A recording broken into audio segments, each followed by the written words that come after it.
Elisabetta Baldi, 40 anni, nativa della frazione di Mezzavia, è avvocato. È uno dei due candidati a sindaco di Montegrotto per il centrodestra. Nella sua coalizione Fratelli d'Italia, UDC, Grande Veneto e le civiche Insieme Cambieremo, Montegrotto Futura e A Montegrotto. Da 10 anni è consigliera comunale e in passato ebbe la delega al turismo. Sono nata e cresciuta a Montegrotto Terme e amo il mio territorio, vengo dall'associazionismo, sentiamo la responsabilità di dover guidare questo territorio per una ripresa e un rilancio sia per far ritornare Montegrotto bella, viva e per dare migliori servizi ai cittadini. Tra le richieste ricevute dai cittadini, dice, c'è quella di far tornare il paese bello e accogliente. Quindi maggiore attenzione al verde, maggiore attenzione ai fiori e ai colori.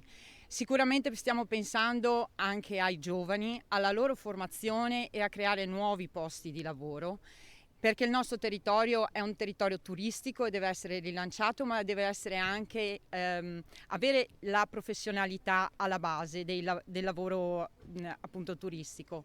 E poi stiamo pensando anche agli anziani perché la solitudine degli anziani, che è stata accentuata con il periodo del Covid, è un problema per tante persone, anziani e malati, quindi servizi agli anziani, sostegno alle famiglie.